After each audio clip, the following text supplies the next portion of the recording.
All right, welcome back to another episode of the Fort Worth Music Academy podcast. I'm so excited to welcome our guests today. We've got Sarah and Jon from Preuve, and they are a digital marketing and graphic design company. And they're going to talk with us a little bit today about what they do and how businesses have been pivoting in this time of COVID-19. And also, Sarah's son also happens to take lessons and classes here. He's in Kids Rock here at Fort Worth Music Academy. And so that's how we know each other. And I guess our kids originally met playing soccer together. So I'm going to leave it to you guys, and y'all kind of tell us a little bit about what you do and how y'all got started. Okay. Hi, I'm Sarah Estes. Hey, and I'm Jon Chapman. And together we own Preuve, which is a digital marketing creative agency out of Fort Worth. And I am the digital partner. And I'm the creative partner. Okay, so to a lot of people, they may not know what that means. Can you explain a little bit about what those roles entail? Yeah, sure. So as a creative partner, really what it is Sarah and I, one of the offerings that we have that's different than other agencies is that Sarah and I own this together, which means we meet all of our clients together, we pitch things together, we propose together, we strategize together. So the creative partner, my job is basically when we get a new client or a new project to walk the client through creative executions in whatever that means. And so if that means we're talking about paid media, which are, like the ads on Facebook or the ads that come up whenever you search things under Google, or, display ads, like the ads that are actually on, let's say you go to Fort Worth Business Press website, the ads that pop up. My job is to provide creative strategy for all of that. If it's paid ads or if it's design, I do all the branding. So walking through the story, how people connect to their audience, and then actually create the visuals for everything, whether it's websites or branding, paid ads, booklets, packaging, whatever. It's my job to provide the strategy and then either execute it myself or use our team, our expert team, to execute the creative deliverables. Yep. Okay. Cool. What about for you, Sarah? Yes, I'm the digital partner. And basically what that means is I own all things that are digital strategy. And so like Jon said, we co-pitch together and we help businesses. And in today's world, everything is digital. And now more so than ever before. Correct. Sure. Absolutely. So if you're not digital, call us because you need to be. But yeah, I'm really looking at how people find you on the web. And when they do find you, if they find you, what do you look like? And how do you come off? And so that Jon and I kind of do a dance together where we come up with a strategy for each client and with the ultimate goal of being found on Google and your target audience. Cool. So let's say I was to come to you guys as let's theorize. Let's say I own a music school, and let's say a global pandemic has happened, and now all of a sudden my business is entirely digital and online. And I come to you guys and I say, guys, I need help growing in this economy. And by the way, I'm not trying to swindle you guys into giving me a free consultation or anything. Yeah, but let's just say theoretically, right? I come to you. What would be your next step? Yeah, I would say our next step is with all of our clients, what we do is provide an audit, and sometimes that's in a discovery phase and sometimes it's later, but basically we start out with an audit. So for instance, if one owned a music studio, for instance, we would look at competitors, what competitors are ranking under, what people are searching for, how people are navigating with your company, your industry, aside from your brand. And then, the first step usually would be we provide sort of a digital recommendation. So it would be, based on your website, like what kinds of content you need on your website to get, found for more specific things. Or we would provide a content strategy that's specific to, hey, like you need this kind of content on your website to drive the kind of traffic or to engage with the kind of people that you're talking about. If you're talking specifically about like this time, I think our recommendations would probably more be along the lines of figuring out video tutorials, figuring out how to run ads to get into specific inboxes and specific people so that people know, oh man, this music studio is totally digital. They're totally doing things virtual now. And so, if this were a project that we were talking about, for instance, it would be about providing that feedback and that strategy and then helping to build the pieces to actually accomplish those goals. So instead of saying like, hey, Eric, it's up to you to do this, we would say, hey, let's focus on this audience of if it's parents for kids or if it's people interested in music, let's build a brand that people connect to regarding these things, and then let's help to create the channels to drive them to that brand that we've created.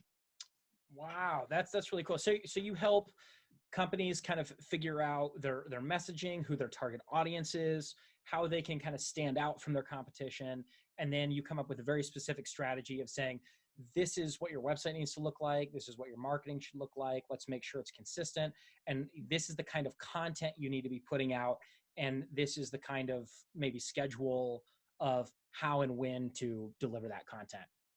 Yeah. That sounds awesome. That excites me because I hate all of that. And I love creating content. I love like doing online lessons, writing articles about music and stuff. But I hate, oh my gosh, the second somebody says, well, Eric, let's pull up your Google Analytics. I'm like, there's something about when I go into analytics and I see all those numbers, I know it's so important. It just sucks the soul out of me. So to have somebody else do it for me and then just tell me what to do, it sounds like that's kind of what you guys do. Am I close? Absolutely. You are correct. A lot of what we do is very complicated in nature. There's a lot of technical terms, a lot of acronyms, and really our job is to try and simplify that. Simplify. Yep. Is that a funnel, John? That was, yeah. Create the funnel. I know a little bit about the funnel, right? We start with the free content at the top, then you get into like the inexpensive products, and then at the bottom, I guess for us, would be like full-fledged weekly music student enrolled at the school. That would be like the bottom of our funnel. Yeah. And you do a great job, Eric. You really have navigated this whole thing really well. I'm happy, like as a customer, I still feel I have the value every week still. It's still there. I think you've done an excellent job at communicating, even though you think you're bad at it. You send out those emails, they're straight and to the point. And I'd say you do really good job. Oh, well, thank you so much. That makes me feel really good because I go back and forth from like waking up, like probably like a lot of people and a lot of business owners right now. One morning I'll wake up and I'll be like, okay, this is a big opportunity. Let's go get them. And then the next day I wake up just like in a total panic, gasping for air. Like, oh my God, what are we going to do? Yeah. The emotions are intense. The roller coaster is intense. And owning your own business, you have that anyway, but especially right now. Yeah, definitely. It's those intense swings of emotions are just even greater right now. So what has it been like for you guys kind of with your current clients? Have they had to pivot or make any big shifts since the beginning of this pandemic? Yeah, we have several clients. All of our clients have honestly had a change of some sort. One of our clients owns an event venue, which is, pretty, there is no opportunity right now to do really anything. You can't have events. So we've had to come up with a strategy for him on how to continue to field leads and things like that, and to we can't do anything about the events that we can't have. Their weddings, corporate events, things like that. People have had to, cancel their weddings or postpone their weddings. But we can do something about offering people who are still interested and reaching out a pleasant experience in virtual tours. I have several clients, real estate clients. Some of them have paused. Some of them have decided to test, increasing their marketing spend, take the opportunity to reach everybody since they're on the devices all day. I have one that's testing something on their desktops, their tablets, and their mobile devices. So they target every device in the home. We have a retail client whose business is he prints custom orders for large corporations and things like that. But then he has a retail store, and he has started making masks. No kidding. Yeah, like full time. The business pretty much has pivoted into being a mask production and delivery shop, and which is interesting because it's what we're doing for them is building an e-commerce website so they can make money and sell things online. And it literally has been like the business and the need for the business has completely pivoted. And so, Sarah and I are doing everything we can to help support that endeavor and help support their business long term. But yeah, it is interesting. I mean, the types of work for clients, for instance, a couple of our clients, like Sarah was saying, all of their leads, all of their income is based on tours, right? You give tours to an event, you give tours to show houses. And Sarah and I together, we have quite a few real estate clients, and it's difficult to say, how do you sell a house when you can't walk someone through the house? You can't let someone smell the hardwood of the floors. You can't, give someone a spec sheet for them to take home.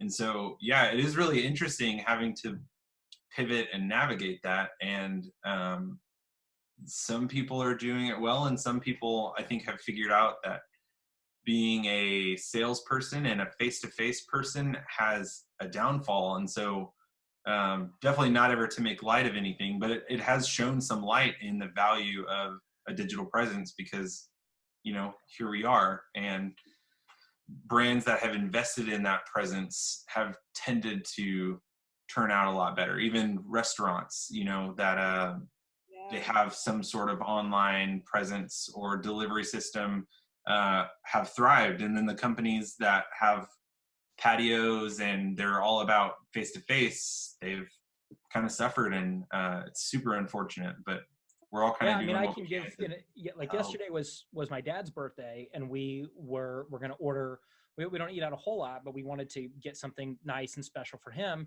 And so I was like, let's see if we can get food from this one place. Well, they have just decided to completely shut down. And so there was no option. So we had to turn to someone else that already had like DoorDash set up, and they were ready to take our money. Yeah. Little side note, but my husband is in the restaurant business, or he sells restaurant equipment, and he was talking to one of his customers today, and they've only lost 15% of their sales because there's not much to go business, and they've figured out how to do it so well. They've only seen a 15% decrease. Wow. That's really incredible. I think there are probably a lot of businesses that are maybe shrinking, and there's probably some businesses that were strained already that are going to say, you know what, this is my chance to just get out. But I remember reading about the 2008 recession and how there were some businesses that really pulled back, and there were other businesses that went all in and just said, let's go for it. And they were able to grow despite most places cutting back. So it sounds like it's possible. Yeah. Sure. Well, cool. Well, this is great. I want to ask you guys, just kind of on a personal note, Sarah, what is it like for you having the kids at home all the time right now? How have you adjusted your work schedule? I see that you're outside now. Yeah. Outside the other day, I went to Starbucks and just parked as close as I could to the entrance so that I could use their Wi-Fi. And I did an hour and a half call in my car. I hide a lot. John knows this. We talk. Sometimes Sloan's on gets in the Zoom or whatever conference call, and it's really, really challenging, honestly, to shift back and forth from mom mode to business mode to mom mode to business mode. But yeah, there's no real way to sugarcoat that. Yeah. And Wow. Well, kudos and our to you clients, for. and I mean, our clients are like that too. We have the other day we had a call with one of our clients, and the camera turned on, and there were boxes and wood behind her, and we were like, "Are you in the attic?" And she was like, "Yeah, the attic's the only quiet place in the house, and so I'm sweating in the attic on this client call because it's the only place, my kids aren't home." So Yeah. Now, what about you, John? Do you have kids? I no, I don't have kids, but I mean, it's been interesting that like everyone that I interact with that has kids, their life is all about that. He is really second guessing having kids at all at this point. It sounds like a lot of fun. There was a great meme that I saw that said, any kids that are born as a result of this pandemic will be from parents that don't already have kids. Right. Because anybody that has kids at home right now is saying, no way. Yeah. No way can we add more to this. Okay, so John, real quick, for those that are listening and can't see on the video, you have what looks to be a very nice drum set behind you. We got to talk about that. What do you have there? Yeah, so this here to the left, the black one here is a vintage Tama Rockstar. That was my practice kit that I got when I very first started becoming a musician. And then this, it's a custom gold hooped custom kit. And I'm only saying custom because I literally bought it. If I told you and your audience how much I bought it for, all of you would probably bombard me with emails about how I figured that out. But basically, I bought it secondhand because it's custom, and whoever modified the shells or created the shells have removed any of the badges. And for music companies, badges are the only way to establish a value for their products. And so whoever, I think it's a DW kit, which is, they're a great company. They kind of became known for like travel kits and like jazz kits. And I think it's a DW kit, but I bought it for really cheap because they couldn't put a number on it. And it's been my favorite thing I've ever bought. Wow. And what kind of music do you play? I call myself a folk rocker. Okay. Yeah.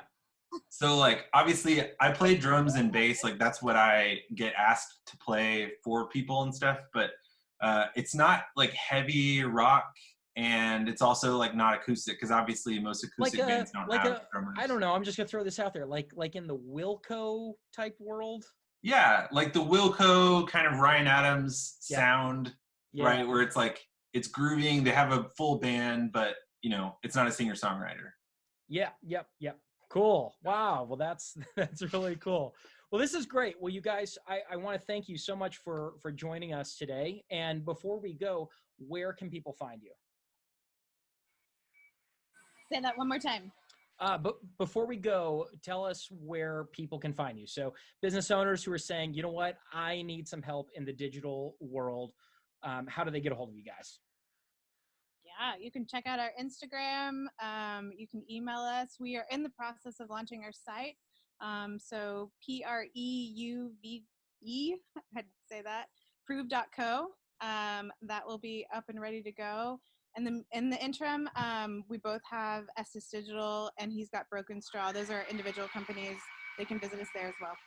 Okay, so Preuve, Preuve.co, C-O. That's going to be launching. When is that launching? Do we have a timeline on that? Any day. Any day now. Okay, cool. Very good.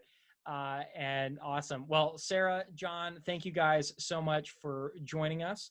And one of you guys send me an email, and let's talk about let's talk about maybe doing something for the Fort Worth Music Academy, because believe me, I know despite my best efforts, I could use a lot of help with navigating marketing in the digital world. Yeah, we would definitely love that. Okay, cool. Yeah. All right. Well, thank you guys. Thank you. Yeah, thank you.